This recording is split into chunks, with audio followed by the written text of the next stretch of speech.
ஸ்ரீமத் பாகவதம் 7வது ஸ்கந்தம் 1வது அத்தியாயம் பதம் எண் 27. யதா வைரானுபந்தேன மர்த்யஸ்தமயதாம் யத் யாத் ந ததா பக்தி யோகேன இதி மே நிஷ்சிதாமதிஹி. Translation and commentary by His Divine Grace A.C. Bhakti Vedanta Swami Srila Prabhupada, founder Acharya of ISKCON. நான் முதல்ல இங்கிலீஷ்ல படிச்சு அதுக்கப்புறம் தமிழ்ல படிக்கிறேன். Translation. Narada Muni continued, by devotional service one cannot achieve such intense absorption in thought of Supreme Personality of Godhead as one can through enmity towards him. That is my opinion. Purport. Srimad Narada Muni, the topmost pure devotee, praises Krishna's enemies like Shishupala because their minds are always completely absorbed in Krishna. Indeed, he thinks himself deficient in the inspiration of being feelingly absorbed in Krishna consciousness. This does not mean, however, that the enemies of Krishna are more elevated than the Krishna's pure devotee. In the Chaitanya Charitamrita, Krishna's Kaviraj Goswami also thinks of himself in such a humble way. Jagai Madai Haite Munishe Papishta Purishe Karakita Haite Munishe Lagishta. I am worse sinner than Jagai and Madai. I am even lower than a worm in the stool. A pure devotee always thinks himself more deficient than everyone else. If a devotee approaches Srimati Radharani to offer some service to Krishna, even Srimati Radharani thinks that the devotee is greater than she. Thus, Narada Muni says that according to his opinion, the enemies of Krishna are better situated because they are fully absorbed in thoughts of Krishna in terms of killing him. Just as the very lusty man always thinks of women and their association.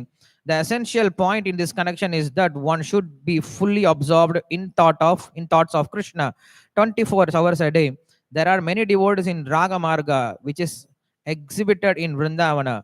Whether in Dasya Rasa, Sakya Rasa, Vatsalya Rasa, or Madhurya Rasa, all the devotees of Krishna are always overwhelmed by thoughts of Krishna. When Krishna is away from Vrindavana tending the cows in the forest, the gopis in Madhurya Rasa are always absorbed in thoughts of how Krishna walks in the forest. The soles of his feet are so soft that the gopis would dare keep his lotus feet on their soft breast. Indeed, they consider their breasts are very hard place for lotus feet of Krishna. Yet those lotus feet wander in the forest, which is full of thorny plants. The gopis are absorbed in such thoughts at home, although Krishna is away from them. Similarly, when Krishna plays with his young friends, Mother Yashoda is very much disturbed by thoughts that Krishna, because of always playing and not taking his food properly, must be getting weak. These are examples of exalted ecstasy felt in Krishna's service as manifested in Vrindavana. This service is indirectly praised by Narada Muni in this verse. Especially for the conditioned soul, Narada Muni recommends that one somehow or other be absorbed in thoughts of Krishna, for that will save one from all dangers of material existence. Full absorption in thought of Krishna is the highest platform of Bhakti Yoga. மொழிபெயர்ப்பு பொருளை வழங்கிய ஒருத்தர் ஆசா பக்தி வேதாந்த சுவாமி ஸ்ரீல பிரபுபாதா, அகில உலக கிருஷ்ண பக்தி இயக்க ஸ்தாபகாச்சாரியர். மொழிபெயர்ப்பு. நாரத முனிவர் தொடர்ந்து கூறினார், எவ்வாறு பரமபுருஷரிடம் உள்ள தொடர்ந்த பகைமையால் ஒருவன் பகவானை பற்றி எண்ணத்தில் தீவிரமாக ஆழ்ந்துவிட முடியுமோ அவ்வாறு பக்தி தொண்டினாலும் ஆக முடியாது என்பது என்னுடைய உறுதியான அபிப்பிராயமாகும். இங்க நாரதர் கிண்டலாவும் சொல்றாரு, அதே சமயத்தில் உண்மையும் சொல்றாரு. நமக்கு சொல்ல இது பொருளுரை. மிகச்சிறந்த தூய பக்தரான ஸ்ரீமான் நாரத முனிவர் சிசுபாலனை போன்ற கிருஷ்ணரின் பகைவர்களை போற்றுகிறார். ஏனெனில் அவர்களுடைய மனங்கள் எப்போதும் கிருஷ்ணரிலேயே முழுமையாக ஆழ்ந்திருந்தன. உண்மையில் மனப்பூர்வமாக கிருஷ்ண உணர்வில் ஆழ்ந்துள்ள விஷயத்தில் தன்னிடம் குறையிருப்பதாக நாரதர் நினைக்கிறார். கிருஷ்ணரின் தூய பக்தர்களை விட அவரது பகைவர்களே மேலானவர்கள் என்பதை இது குறித்ததாகாது. சைத்தன்ய சரிதாமிரத்தில் கிருஷ்ணதாஸ் கவிராஜ கோஸ்வாமியும் தம்மை பற்றி இவ்வாறு அடக்கமானதான் எண்ணுகிறார். நான் ஜகாய் மற்றும் மதாயை விட மிக பாவியோனவன். மலத்தில் உள்ள புழுக்களை விட நான் தாழ்ந்தவனே ஆவான். தூய பக்தொருவர் தம்மை பற்றி எப்போதும் மற்றவரை விட அதிக குறையுடையவராகவே நினைக்கின்றனர். கிருஷ்ணருக்கு சேவை செய்வதற்காக ஒரு பக்தன் ஸ்ரீமதி ராதாராணி அணுகும் பொழுது ஸ்ரீமதி ராதாராணி அந்த பக்தன் தன்னை விட உயர்ந்தவன் என்று எண்ணுகிறாள். இவ்வாறாக தமது கருத்துப்படி கிருஷ்ணரின் பகைவர்கள் உயர்ந்த நிலையில் இருப்பதாக நாரத முனிவர் கூறுகிறார். ஏனெனில் மிகவும் காம இச்சையுடன் எப்போதும் பெண்களையும் அவர்களது சகவாசத்தையும் மட்டுமே நினைத்து கொண்டிருப்பது போலவே கிருஷ்ணரின் பகைவர்கள் அவரை கொல்லும் விஷயத்தில் முழுமையாக கிருஷ்ணரின் சிந்தனையிலேயே ஆழ்ந்துள்ளனர். இவ்விஷயத்திலுள்ள முக்கிய கருத்து என்னவெனில், ஒருவன் 24 மணி நேரமும் முழுமையாக கிருஷ்ணரை பற்றிய சிந்தனையில் ஆழ்ந்திருக்க வேண்டும் என்பதாகும். பல பக்தர்கள் பிருந்தாவனத்தில் வெளிப்படுத்தப்படும் ராக மார்க்கத்தில் உள்ளனர். ஒருவர் தாசிய ரசத்திலோ வாத்தல் ரசத்திலோ அல்லது மாதுர் ரசத்திலோ இருந்தாலும் எல்லா கிருஷ்ண பக்தர்களும் எப்போதும் கிருஷ்ணரை பற்றிய சிந்தனையில் மூழ்கியவர்களாகவே உள்ளனர். கிருஷ்ணர் பசுக்களை சிந்தனையில் கிருஷ்ணர் பசுக்களை மேய்ப்பதற்காக பிருந்தாவனத்தை விட்டு காட்டிற்கு சென்று விடும் பொழுது மாதுர் ரசத்தில் உள்ள கோபியர்கள் கிருஷ்ணர் எப்படி காட்டில் நடந்து செல்கிறார் என்று சிந்தனையிலே எப்போதும் ஆழ்ந்துள்ளனர். பகவானின் உள்ளங்கால் மிகவும் மென்மையானவை என்பதால் கோபியர்கள் அவரது தாமரை பாதங்களை தங்களுடைய மென்மையான மார்பங்களில் மேல் வைத்து கொள்ளவும் துணிவதில்லை. உண்மையில் கிருஷ்ணரின் தாமரை பாதங்களுக்கு தங்களுடைய மார்பங்கள் மிகவும் கடினமான இடமாக இருக்கும் என்று அவர்கள் கருதுகின்றனர். இருப்பினும் அத்தாமரை பக்தர்கள் அத்தாமரை பாதங்கள் முற்செடிகள் நிறைந்த வனத்தில் சஞ்சரிக்கின்றனர். கிருஷ்ணர் தங்களை விட்டு பிரிந்திருந்த போதிலும் கோபியர்கள் தங்கள் வீட்டுகளில் இருந்து கொண்டே இத்தகைய சிந்தனைகளில் ஆழ்ந்துள்ளனர். அதுபோலவே கிருஷ்ணர் தம் இளம் நண்பர்களுடனும் எப்போது விளையாடி கொண்டு இருப்பதால் சரியாக உணவு உட்கொள்ளாமல் இளைத்து விடுவாரோ என்றெண்ணி தாய் யசோதை வருத்தப்படுகிறாள். இவை விருந்தாவனத்தில் காணப்படும் கிருஷ்ண சேவையில் உணரப்படும் உயர்ந்த பரவச நிலைகளின் உதாரணங்களாகும். இந்த சேவை இச்லோகத்தில் நாரத முனிவரால் மறைமுகமாக பேசப்படுகின்றன. ஒருவன் எப்படியாவது கிருஷ்ணரை பற்றிய சிந்தனையில் ஆழ்ந்து விட வேண்டும், ஏனெனில் அது ஒருவனை பௌதீக வாழ்வின் எல்லா ஆபத்திலிருந்தும் காக்கும் என்று குறிப்பாக கட்டுண்ட ஆத்மாக்களுக்கு நாரத முனிவர் சிபாரசு செய்கிறார். கிருஷ்ணரை பற்றிய சிந்தனையில் முழுமையாக ஆழ்ந்து விடுவதே பக்தி யோகத்தின் மிக உயர்ந்த படித்தரமாகும். நம ஓம் விஷ்ணு பாதாய கிருஷ்ண பிரேஷ்டாய பூதலே ஸ்ரீமதே பக்தி வேதாந்த சுவாமி நாமினே. நமஸ்தே சாரஸ்வதி தேவே கௌரவாணி பிரச்சாரிणे निर्विशेष शून्यवादी पाश्चात्य देश तारिणे. जय श्री कृष्ण चैतन्य प्रभु नित्यानंद श्री अद्वैत गदाधर श्रीवासादि गौर भक्त वृंद. हरे कृष्ण कृष्ण कृष्ण हरे हरे, हरे राम राम राम हरे हरे.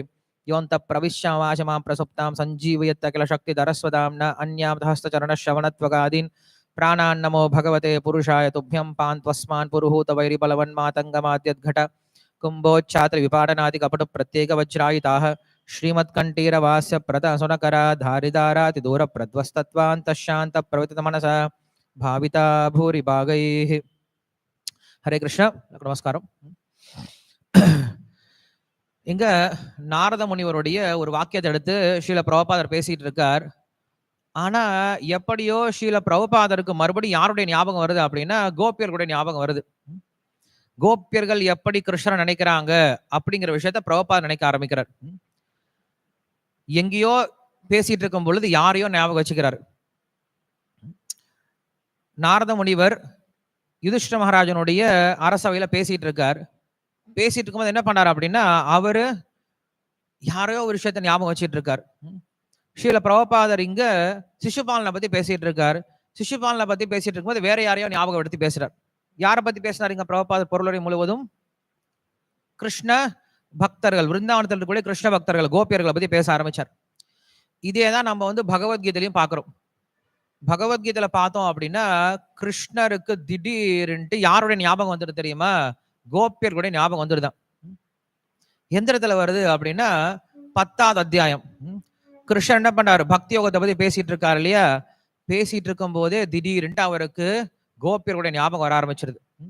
அப்ப என்ன பண்றாரு? கிருஷ்ணர் கோபியர்களை பத்தி பேச ஆரம்பிக்கிறார். இந்த ஒரு ஸ்லோகம் அப்படிங்கிறது கோபியர்களை பத்தி பேசக்கூடிய ஸ்லோகம். என்னது? மச்சித்த மத்கத பிராண போதயந்த பரஸ்பரம் கதயந்தச்ச மாம் நித்யம் துஷ்யந்திச்ச ரமந்திச்ச. இதுக்கு முன்னாடி ஸ்லோகம் என்னது? அகம் சர்வஸ்ய பிரபவஹ மத்தஸ் சர்வம் பிரவர்த்ததே இதி மத்வா பஜந்தே மாம் பூதா பாவ சமன்விதஹ அப்படின்னு ஸ்லோகம் சொல்றார். எவன் ஒருவனுக்கு என்னை பற்றி எல்லா ஞானமும் இருக்கோ அவன் என்ன பண்றான்? என்னை பாவ சமன்விதஹ, என்னை பாவ பக்தியோட அன்போட வழிபடுறான் அப்படின்னு சொல்லி சொல்றார். இந்த பாவ பக்தி அன்புன்னு சொன்ன உடனே யார் ஞாபகம் தான் வருது? கிருஷ்ணருக்கு கோபியர்கள் ஞாபகம் தான் வருதான். ஆனா என்ன பண்றார் திடீர்னு அடுத்த ஸ்லோகம் பார்த்தோம் அப்படின்னா கோபியர்கள் பத்தி பேச ஆரம்பிக்கிறார். என்னது? மத் சித்தஹ. அவங்களுடைய சித்தம், அவங்களுடைய எண்ணங்கள் முழுவதும் என்னதான் இருக்கும்? நான் மட்டும்தான் இருப்பேன். மத் சித்தஹ. அதுக்கப்புறம் இன்னொரு வார்த்தை சொல்ற அடுத்தது மத் கத பிராணாக அப்படின்னு சொல்லி சொல்றார். மத் கத பிராணாக அப்படின்னா நான் தான் அவங்களுக்கு எப்படி இருக்கிறேன்? பிராணனா இருக்கேன். சரி, நீ தான் வந்துட்டியே இங்க விருந்தாவனத்துல இருந்து, நீ தான் மதுராக்கு வந்துட்டியே, அவங்க எப்படி இப்ப உயிரோடு இருக்காங்க? போதயந்த பரஸ்பரம் கதையந்தஸ்ச மாம் நித்யம். அவங்க என்ன விட்டுறதே கிடையாது, நானும் அவங்க கிட்ட இருந்து பிரியறதே கிடையாது. எப்படி? அவங்க என்ன பண்றாங்க? என்ன பத்தி எப்பயுமே பேசிக்கிட்டே இருக்காங்க, கேட்டுக்கிட்டே இருக்காங்க. உத்தவன் என்ன பண்றான் அப்படின்னா கிருஷ்ணரை அப்பப்ப பாப்பான். கிருஷ்ணன் நல்லா பேசி சிரிச்சுக்கிட்டே இருப்பாரு. திடீர்னு என்ன பண்ணுவாரு? எங்கேயோ ஒரு மூலையில போய் உட்காந்துட்டு அப்படியே யோசிச்சுட்டே இருப்பார். ரொம்ப கவலையிலேயே இருப்பார். அப்ப உத்தவன் கிருஷ்ணர்கிட்ட கேட்கிறான், கிருஷ்ணா நீ எப்பயுமே நல்லா விளையாண்டு தான் இருக்க, சிரிச்சுட்டு தான் இருக்க. அப்பப்ப என்ன பண்ற? ரொம்ப கவலையில போய் உட்காந்துட்டு இருக்க மாதிரி தெரியுது. என்ன காரணம்? உன்னுடைய கவலைக்கு என்ன காரணம் அப்படின்னு கேட்கிறார். கேட்ட உடனே கிருஷ்ணர் சொல்றார், உத்தவா நான் உங்ககிட்ட என்னுடைய மனசை சொல்றேன். நான் எப்ப விருந்தாவனத்துல பிரிஞ்சு வந்தனோ அப்ப என்னுடைய மனசெல்லாம் எங்கதான் இருக்கு? கோபியர்கள் மேலதான் இருக்கு. அங்க இருக்கக்கூடிய விருந்தாவன வாசிகள் மேலதான் இருக்கு. அவங்கள போய் பார்க்க முடியலையேன்னு எனக்கு ரொம்ப மன வருத்தமா இருக்கு.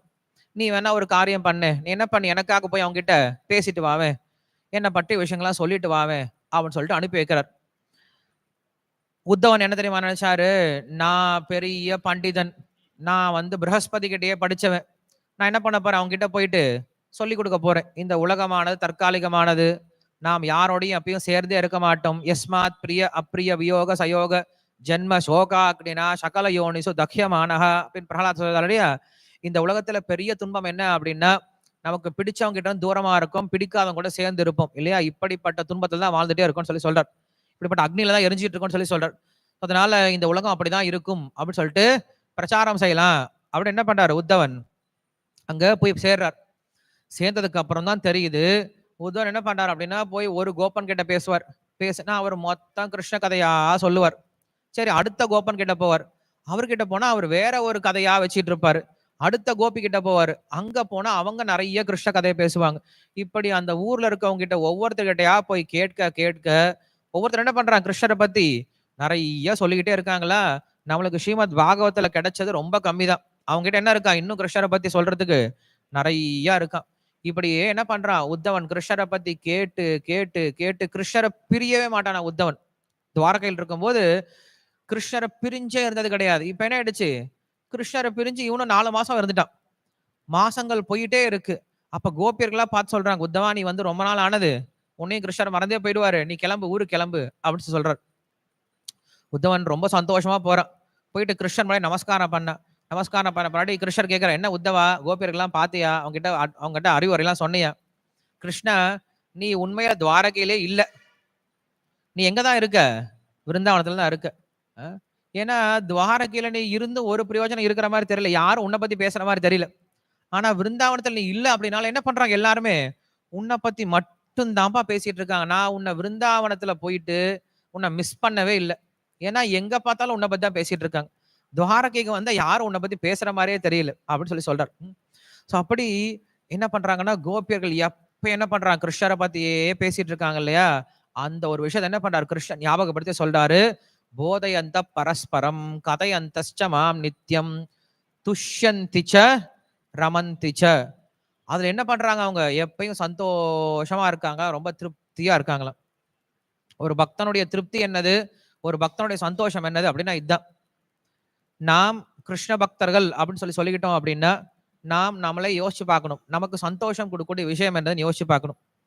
எனக்கு சந்தோஷம் கொடுக்கக்கூடிய விஷயம் ஸ்ரீமத் பாகவத்திலையும் கிருஷ்ண கதையில இருந்துச்சு அப்படின்னா நாம் என்ன பண்றோம்? இப்ப சரியான பாதையில போயிட்டு இருக்கோம் அப்படின்னு அர்த்தம். நமக்கு இதுல சந்தோஷம் வரல, நம்ம கிருஷ்ண கதை கேட்கறதுல இன்னும் ருச்சி வரல அப்படின்னா நாம் என்ன பண்ணணும்? நம்ம பாதையை சரிப்படுத்திக்க முயற்சி பண்ணும். ஏன்னா கிருஷ்ண கதை அப்படிங்கிறது நாம் அனுபவிப்பதற்காக கிடையாது இல்லையா? கிருஷ்ணருடைய பெருமையை கேட்பதற்காக.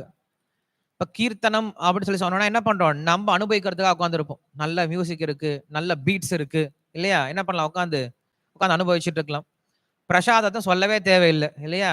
நாம் பிரசாதத்தை சாப்பிட்றது கிடையாது, பிரசாதம் தான் நம்மள சாப்பிடுது இல்லையா? அப்படி சாப்பிட்டுறோம் ஃபுல்லா, அதை நல்லா அனுபவிச்சிடுறோம். வந்து கிருஷ்ணரை பார்க்குறோம், ஏதோ கண்ணுக்கு நல்லா அழகா இருக்கு, டிஃப்ரெண்டாக ட்ரெஸ் பண்ணியிருக்காங்க, வந்து என்ன பண்றோம், அவங்களே பார்த்துறோம். ஒரு சேவை பண்றோம் அப்படின்னாலும் அது நம்மளுக்கு ரெகனைசேஷன் கிடைக்குது, அதெல்லாம் நம்மளுடைய பெருமைக்காக, நம்மளுடைய சந்தோஷத்துக்காக பண்றோம். ஆனா கிருஷ்ண கதை அப்படிங்கறது மட்டும்தான் என்ன பண்றோம், கிருஷ்ணனுடைய சந்தோஷத்துக்காக கேட்கிறோம். மத்தவங்களுடைய புகழை கேட்கறது ரொம்ப கஷ்டம் இல்லையா?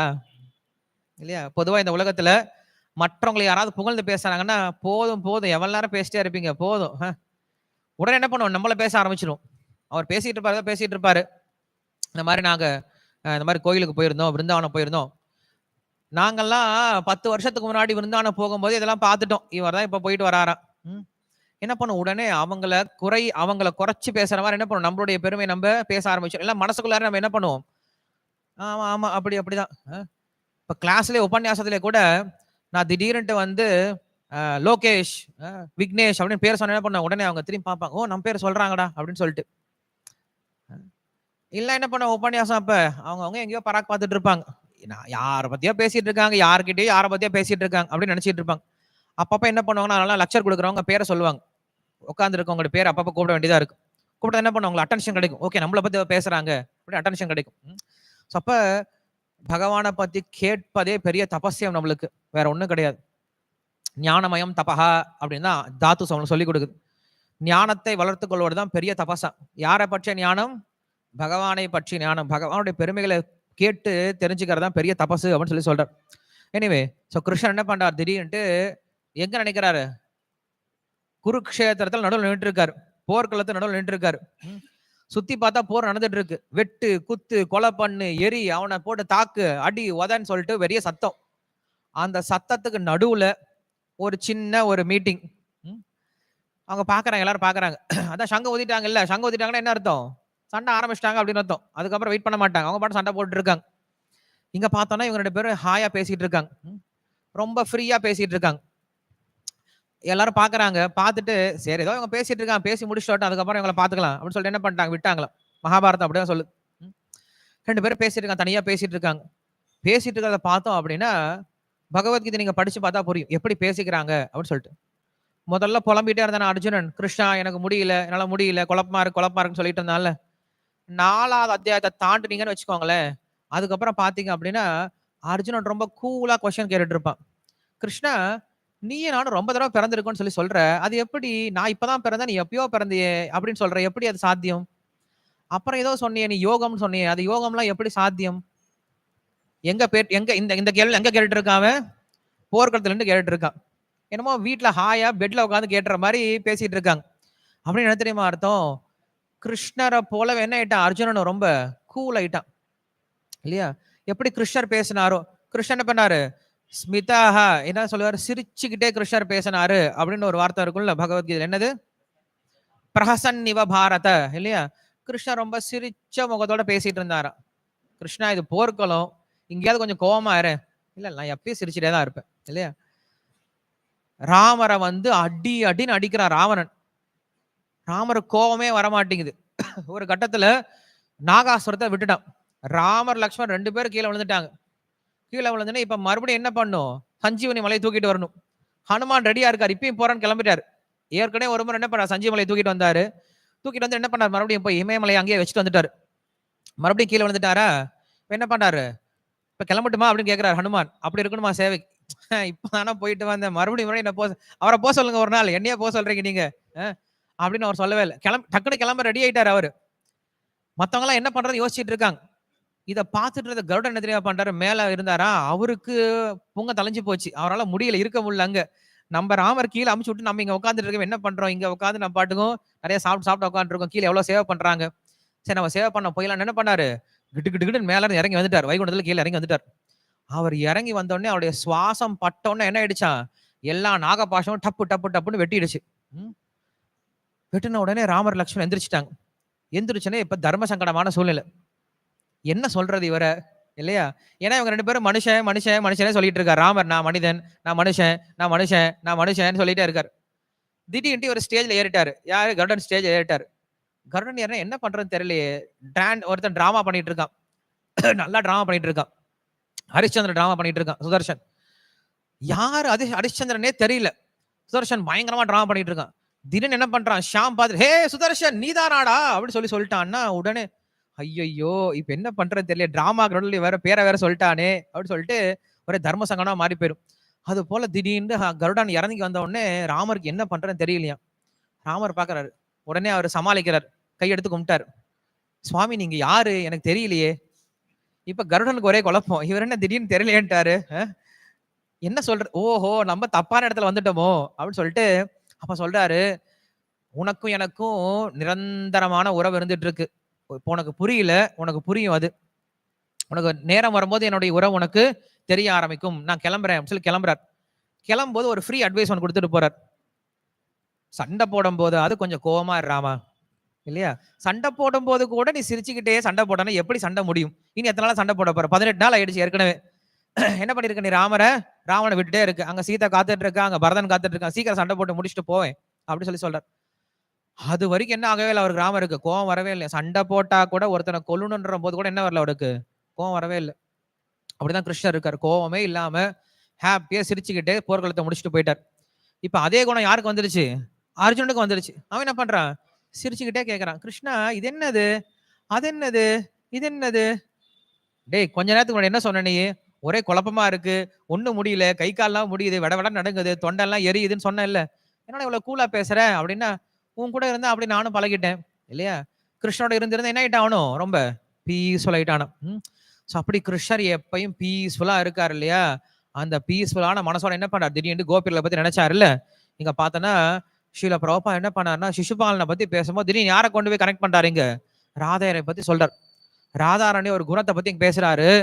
ஒரு பக்தனோ பக்தையோ என்ன பண்றாங்க, ஸ்ரீமதி ராதாராணி கிட்ட வராங்க. வந்து சொல்றாங்க, ஹே ராதே நான் கிருஷ்ணருக்கு இப்படி சேவை பண்ணட்டுமா அப்படின்னு கேக்குறாங்க. ராதாராணி அந்த பக்தரை பாக்குறாங்களாம். பார்த்துட்டு, இந்த பக்தர் என்னை விட நல்லா கிருஷ்ணருக்கு சேவை பண்ணுவார் போல இருக்கே, இந்த பக்தர் உண்மையில என்னை விட நல்லா கிருஷ்ணருக்கு சேவை பண்றாரு இவரு அப்படின்னு சொல்லிட்டு அந்த பக்தருக்கு நமஸ்காரம் பண்ணுவாளாம். யாரு? ஸ்ரீமதி ராதாராணி. ஸோ அப்படி ஒவ்வொரு பக்தரும் இருக்கணும். ஒரு பக்தர் நம்ம விட கிருஷ்ணருக்கு நல்லா சேவை பண்ணார் அப்படின்னா அதை பார்த்து நம்ம என்ன பண்ணும், முதல்ல சந்தோஷப்படணும். அவர் என்ன பெரிய ஆளா, நாங்களாம் இதெல்லாம் முன்னே பண்ணி பண்ணி முடிச்சிட்டோம், அவர் என்ன பண்ணிட்டாரு, இதெல்லாம் ஒரு பெரிய விஷயமே கிடையாது அப்படி என்ன பண்ணக்கூடாது, உடனே குறையே பார்த்துட்டு இருக்க கூடாது. நம்ம என்ன பண்ணுவோம், எவ்வளவு பெரிய நபரா இருந்தாலும் அவரை கீழே இழுத்துட்டு வர்றதுக்கு என்னெல்லாம் பண்ண முடியும் அதை பண்ணிடுவோம். ஒரு பையன் கிராமத்துல ரோட்ல விளாண்டுட்டு இருந்தான். நல்லா விளாண்டே இருப்பான். மூக்கு சளி ஒழுதுகிட்டு டவுசர் கையில பிடிச்சிட்டு விளாண்டே இருப்பான். அவன் என்ன பண்றான், திடீர்னு அவருக்கு கிடைச்ச ஒரு நல்ல காலம், ஏதோ டவுனுக்கு போய் என்ன பண்றான், நல்லா படிச்சுட்டான். படிச்சுட்டு ஒரு பெரிய ஜட்ஜ் ஆயிட்டான். ஜட்ஜ் ஆன பின்னாடி என்ன பண்றான், அந்த கிராமத்துக்கு பெரிய கார்ல, சைரன் வச்ச கார்ல வந்து இறங்குறான். இறங்கணும் அந்த ஊர்ல வெட்டி நாயம் பேசிட்டு இருப்பாங்க இல்ல, எல்லாரும் ஒன்று கூடிட்டாங்க. சமுதாய கூட்டிட்டு எல்லாரும் பாக்குறாங்க. அடேங்கப்பா பெரிய காரா வந்திருக்கே, யாருடைய காரா இருக்கும் அப்படின்னு பார்த்தா, திறந்து பார்த்தா அதுல இருந்து நம்ம பையன் வந்து இறங்குறான். யாரு? பரீட்சித் வந்து இறங்குறான். பரீட்சித்தா? நம்ம கோயில்ல சுத்திட்டு இருந்தானே, கேகேபின்னு சுத்திட்டு இருந்தான், அந்த பையனா இவன் அப்படின்னு எல்லாரும் ஆச்சரியம் பாக்குறாங்க. ஆமா நம்ம பரீட்சித் தான். என்னப்பா இவ்வளவு பெரிய கார்ல வந்து இறங்குறானே, சைரன் வச்ச கார்ல வந்து இறங்குறானே, கவர்மெண்ட் கொடுத்துருக்குமோ? கவர்மெண்டா தான் உனக்கு காரை கொடுக்கறது, அது வாடகைக்கு ஏதாவது காரை கொண்டு வந்திருப்பான், கவர்மெண்ட்லாம் கார் கொடுக்காது. இல்லப்பா அது கவர்மெண்ட் கார் தான். அப்படியா? சரி என்ன ஆச்சு? கோட் ஷூட்லாம் போட்டு வந்து இறங்கியிருக்கான், நல்லா ஜம்முன்னு ராஜா மாதிரி. அது அவன் கோட் ஷூட்டா இருக்காது, வாடகைக்கு வாங்கிட்டு வந்திருப்பான் நாடகக்காரன் கிட்ட இருந்து. இல்லப்பா அப்படி தெரியல, அவனோட தான் கோட் ஷூட்டு. அப்படியா? அவன் என்ன தெரியுமா பண்றான், அங்க ஊர்ல அவன் பெரிய ஜட்ஜ் ஆயிட்டாமாப்பா. ஜட்ஜா? எந்த ஊர்ல? அங்க நம்ம மதுரைக்கு தான் ஜட்ஜ் ஆயிட்டான். மதுரைக்கு ஜட்ஜ் ஆயிட்டானா? இல்லையே, நம்ப முடியலையே. மேபி ஏதாவது சினிமால வேஷம் போட்டுருப்பான், ஜட்ஜ் வேஷம் போட்டிருப்பான். நீங்க தப்பா சொல்றேன். இல்லப்பா அவன் ஜட்ஜு தான் ஆயிட்டான். அப்படியா? இப்ப எனக்கு புரியுது. என்ன புரிஞ்சது? அவன் காசு வாங்காம ஜட்ஜ் ஆகிடுப்பான் இல்லையா அப்படின்னு சொல்லிட்டு என்ன பண்றாங்க, அவன் ஜட்ஜு தான், ஆனா என்ன பண்ண மாட்டாங்க, அவனுக்கு யாருமே சம்பளம்லாம் கொடுக்க மாட்டாங்க. ஏதோ காசு வாங்காம சும்மா ஜட்ஜு மாதிரி ஏதோ வேலை பண்ணிட்டு இருக்கான் அப்படின்னு சொல்லிட்டு என்ன பண்ணிட்டாங்க, அவனை மறுபடியும் கீழே இறக்கவே பாக்குறாங்க. ஸோ அப்படிதான் இருப்பாங்களாம். எப்ப பார்த்தாலும் என்ன பண்றாங்க, கீழே இறக்குறதே வேலையா இருக்கும் அப்படின்னு தான் சொல்றாங்க.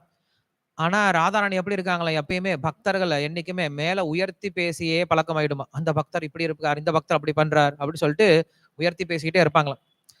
நமக்கு ராதேஷாம் பிரபு அடிக்கடி இங்க வந்துட்டு இருக்காரு. அவரை பத்தி தெரிஞ்சவங்க பார்த்தவங்களும் தெரியும். அவர்கிட்ட போயிட்டு நீங்க ஏதாவது சொல்லுங்களேன், பிரபு நான் இந்த சேவை பண்ணிட்டு இருக்கேன் அப்படின்னு சொன்னாருன்னா, அவர் சொல்லக்கூடிய அடுத்த வார்த்தை என்ன தெரியுமா? என்ன சொல்லுவாரு? பிரமாதம் அப்படின்னு சொல்லுவார். ஒரே ஒரு வார்த்தை தான், பிரமாதமா பண்றீங்க அப்படின்னு சொல்லிடுவார். நம்ம சின்ன சேவை தான் பண்ணுவோம். உடனே அவர் என்ன சொல்லுவார்? ரொம்ப பிரமாதமா பண்றீங்களே நீங்க, பிரமாதமா இருக்கே அப்படின்னு சொல்லுவார். அவர் பண்ணக்கூடிய சேவைக்கு நம்மளுடைய சேவை ஒண்ணுமே கிடையாது. ஆனா அப்படி புகழ்ந்து பேசுவார். சோ அதான் பக்தனுடைய குணம் அப்படின்னு சொல்றார். சரி, இந்த ஸ்லோகத்துல நாரதர் என்ன தெரியுமா சொல்றாரு? நம்ம எல்லாருக்கும் ஒரு அட்வைஸ் சொல்றார். நீங்க பகவானை அன்பு செலுத்துறதை காட்டிலும் பகைமையோட இருந்தீங்கன்னா பகவானை நிறைய நினைக்கலாம் அப்படின்னு சொல்றார். நினைக்க முடியும் அப்படின்னு சொல்றார். ஏன்னா யுதிஷ்டிர மகாராஜன் இந்த கேள்விதான் கேட்டான். சுவாமி, இந்த மாதிரி நான் நிறைய பக்தர்கள்லாம் பார்த்திருக்கேன். அவங்கெல்லாம் பகவான் அடைஞ்சது பெரிய விஷயம் கிடையாது. ஆனா சிசுபாலன்னு ஒருத்தர் இருந்தான். அவன் என்ன பண்ணான்னா, பிறக்கும் பொழுதே வாயை திறக்கூடவே இல்லை. ஆனா வாயை கூட திறக்காத போது என்ன பண்ணான்? கிருஷ்ணர் திட்டிக்கிட்டே பிறந்தான் இல்லையா? அவன் அப்படிப்பட்ட ஆளு. அவன் இன்னும் அம்மாவை பார்க்கல, அப்பாவை பார்க்கல, இன்னும் வாயில அம்மா அப்பான்னு சொல்ல. ஆனா என்ன சொல்லிட்டான்? கிருஷ்ணன் அயோக்கியன், கிருஷ்ணன் முட்டாள், அந்த வார்த்தையெல்லாம் வாயில கூட சொல்ல முடியாது. அப்படி என்ன பண்ணிட்டான்? பிறக்கும் பொழுதே கிருஷ்ணனுடைய சகசநாமம் சொல்லிட்டே பிறந்தான் இல்லையா? அப்படிப்பட்ட ஒரு ஆளு எப்படி கிருஷ்ணரை போய் அடைஞ்சான்? எனக்கு இது புரியவே இல்லையே அப்படின்னு கேள்வி கேட்கும் போது அப்ப நாரதர் சொல்றாரு, அதை ஏன்பா என்கிட்ட கேட்கிற? அப்படிப்பட்ட ஒரு ரூபம் தான்ப்பா கிருஷ்ணனுடைய ரூபம். நீ என் மேல பகமையை காட்டு, எனக்கு விஷத்தை கொடு, என் மேல அம்பையே போடு, என்னை திட்டுன்னு திட்டு, ஆனா உனக்கு நான் கருணையை மட்டுமே கொடுப்பேன்னு ஒரு ரூபம் என்ன பண்ணியிருக்கான்? இந்த உலகத்துல இறங்கி இருக்கான். அந்த ரூபம் தான்ப்பா கிருஷ்ண ரூபம். மற்ற ரூபங்களை காட்டிலும் கடைசியா இந்த உலகத்துக்கு அவதாரம், கடைசி அவதாரம் அப்படின்னா கிருஷ்ண அவதாரம் தான் இல்லையா?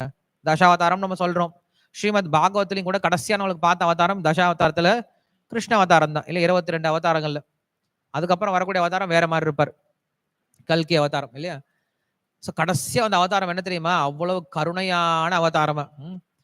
கிருஷ்ணர் என்ன பண்ணிட்டார்? இதுக்கு மேல ஒருத்தர் நான் கருணையை கொடுக்க முடியாதப்பா அப்படின்ற லெவலுக்கு என்ன பண்ணார்? கருணையை கொடுத்துட்டு போயிட்டார். அதுக்கும் மேல ஒருத்தர் வந்தார். யாரு? ஸ்ரீ சைத்தன்ய மகாபிரபு. அவர் என்ன பண்ணாரு? மறுபடியும் கருணையை மட்டும்தான் கொடுத்தார். இந்த கலியுகத்துல நீங்க என்ன கொடுக்க முடியும்? வெறும் கருணையை மட்டும்தான் கொடுக்க முடியும். இன்ஸ்ட்ரக்ஷன்லாம் கொடுக்க முடியாது. இன்ஸ்ட்ரக்ஷன்லாம் சொல்லுபடியே ஆகாதுங்க, வேலைக்கே ஆகாது. நீங்க உபன்யாசம் பண்ணிட்டு நிறைய உபதேசங்களை பண்ணீங்க அப்படின்னா யாரும் ஃபாலோ பண்ண போறது கிடையாது. உங்களால என்ன பண்ண முடியும்? இந்த உலகத்துக்கு வந்தீங்கன்னா நிறைய கருணையை கொடுங்க, நிறைய கருணையை கொடுங்க, நிறைய கருணையை கொடுத்துட்டே இருங்க. அதனால மட்டும் அவனை தூக்க முடியும். வேற வழியே கிடையாது இந்த உலகத்தில் இருக்கக்கூடிய மக்களை காப்பாற்றுவதற்கு அப்படின்னு தான் என்ன பண்றாரு? கிருஷ்ண ரூபத்தை பத்தி பேசுறாரு.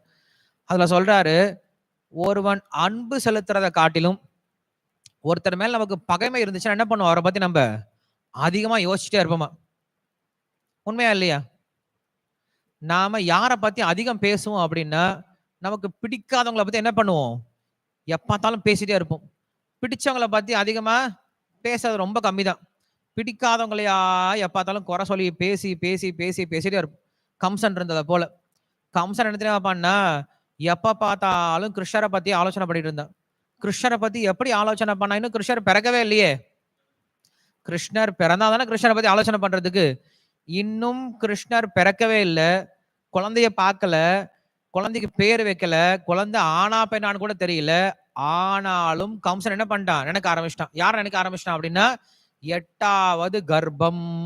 அவ்வளவுதான். இந்த 8வது கர்ப்பம் அப்படிங்கிற விஷயமே அவனுக்கு என்ன பண்ணிடுது? பயம் கொடுக்க ஆரம்பிச்சிருது. நம்ம சொல்றது ஒண்ணு இருக்கு இல்லையா? பகவானை நீங்க அடையணும் அப்படின்னா 26ன்னு சொன்னாவே போதுமா? பகவான் அடைஞ்சிடலாமா? 26 எல்லாரும் சொல்லலாம்ல? 26 சொல்லலாமா? நீங்க யாராவது நம்ம பஸ் கேட்க போறோம், பெரியார் பஸ் ஸ்டாண்டு போறோம், இஸ்கான் கோயிலுக்கு எப்படிங்க போறது? 26 நம்பர் பஸ்ல ஏறி போங்க, அவ்வளவுதான். கிருஷ்ணர் மோட்சம் கொடுத்துறாரு. 26ன்னு சொல்ல மோட்சம் கொடுத்துறாரு. ஏன் 26க்கு மோட்சம் கொடுக்குறாரு அப்படின்னா 26 பகவானை நம்புறான். நீங்க இதுக்கெல்லாம் போனீங்கன்னா போலீஸ் ஸ்டேஷன்லாம் போனா நம்பர் கொடுத்துருப்பாரு, 8க்கு 201, 101, 304 அப்படின்னு சொல்லுவாங்க. அது போல பகவானுடைய நம்பர் 26 தான். என்ன அர்த்தம் அப்படின்னா, சாங்கிய தத்துவத்துல நம்ம சொல்றாங்க, இந்த உலகத்துல மொத்தம் 24 தத்துவங்கள் இருக்கு, ஜட தத்துவங்கள். 25வது ஜீவாத்மா, 26வது பரமாத்மா. அதனால 26வது அவருடைய பிளேஸா இருக்கிறதுனால 26ன்னு சொன்னாவே போதுமா, ஒருத்தர் மோட்சம் கொடுத்துருமா. சோ அப்படி என்ன பண்றாரு பகவான்? ஒருத்தர் தன்னை எப்படி எந்த வகையில் நினைச்சாலும் போதும், அவருக்கு என்ன கொடுக்குறாரு? அவங்களுக்கு தன்னுடைய கருணை கொடுக்க தயாரா இருக்காராம். ஸோ அப்படிப்பட்ட பகவான் என்ன பண்றாரு அப்படின்னா, இங்க சொல்றாரு, நாரத முனிவர் சொல்றாரு, அந்த பகவான் அவன் என்ன பண்ணான், எப்பயுமே தியானம் பண்ணிக்கிட்டே தான் இருந்தான். 8வது கர்ப்பம், 8வது, அவன் 26 நினைக்கலாம். அவன் என்ன நினைச்சிட்டு இருந்தான், 8 8 8 8 நினைச்சிட்டே இருந்தான். ஐயோ 8வது கர்ப்பம், ஐயோ 8வது கர்ப்பம், ஐயோ 8 வந்துருச்சே 8 வந்துருச்சு 8 வந்துருச்சே 8 வந்துருச்சு, 8வது கர்ப்பம் 8வது கர்ப்பம்னு சொல்லிட்டே இருந்து என்ன பண்ணிட்டான் அவன், பகவானே அடைஞ்சிட்டான். யாருக்கு அந்த பாக்கியம் கிடைக்கும்? பகவான் அவன் மேல ஏறி உக்காந்து அவனை குத்து குத்துன்னு குத்தி அவனை தூக்கிட்டு போற பாக்கியம் யாருக்கு கிடைக்கும்? பக்தர்கள் என்ன பண்ணுவார், பகவான் இப்படி தொட்டுட்டு விட்டுருவார். ஆனா அசுரர்கள் என்ன பண்றாரு, கட்டி போட்டு உருள்றார். இவங்க அந்த மல்யுத்த வீரர்கள் 2 பேர் இருக்காங்க இல்லையா, சானுரா முஷ்டிகா, இவங்க 2 பேர்த்தையும் பார்த்து சுகதேவ கோசாமி ஆச்சரியப்படுறாரு. என்னடா பாக்கியம் பண்ணாங்க இந்த பசங்க. ஏன்னா கிருஷ்ணரோட என்ன பண்றாங்க, 2 பேரும் கட்டி உருள்றாங்க. கிருஷ்ணர் அவரை பிடிச்சி கிள்றாரு, இவன் அவனை பிடிச்சி கிருஷ்ணரை பிடிச்சி கிள்றான். இவன் கிருஷ்ணோட சிண்டை பிடிக்கிறான், கிருஷ்ணர் இவனோட சிண்டை பிடிக்கிறான். இவன் அவனை குத்துறான், இவன் இவனை குத்துறான். இவன் அவனை போட்டு பேசுறான், இவன் அவனை போட்டு பேசுறான். இவன் அவனை போட்டு தூக்கி சொல்லட்டி அடிக்கிறான், இவன் அவனை போட்டு தூக்கி சொல்லட்டி அடிக்கிறான். 2 பேரும் இந்த சப்பாத்தி மாவு மாதிரி ஒண்ணாயிட்டாங்க. பார்த்து ஆச்சரியப்படுறாங்க, கிருஷ்ணர் ஏன் இவ்வளவு கருணையோட இருக்காரு இவங்க மேல. நமக்கே அப்படிதான் ஆச்சரியமா இருக்கு. பக்தர்களை காட்டிலும் பகவான் என்ன பண்றாரு, அசுரர்களுக்கு தான் அதிகமா டைம் கொடுக்குற மாதிரி தெரியுது இல்லையா, அதிகமா சங்கம் கொடுக்குற மாதிரி தெரியுது இல்லையா. சோ அதனாலதான் இங்க சொல்றாரு, நாரதர் சொல்றாரு, இது ஒரு கேலியா சொல்றார். ஒருவன் கிருஷ்ணரை அன்போட நினைக்கிறத காட்டிலும் அவனை பகைமையோட நினைச்சான் அப்படின்னா நிறைய நினைப்போம்பா அப்படின்னு சொல்றாரு. சரி, நம்ம அதை ஃபாலோ பண்ணலாமா இனிமேல? கிருஷ்ணன் நம்மள என்ன நினைக்கலாம் இனிமேல, பகையோட நினைக்க ஆரம்பிக்கலாமா அப்படின்னா நமக்கு அது கிடையாது. ஏன் கிடையாதுங்க அப்படின்னா, நான் மறுபடியும் அதை ஹிரண்யகசிபு கிட்ட கேட்கலாமே.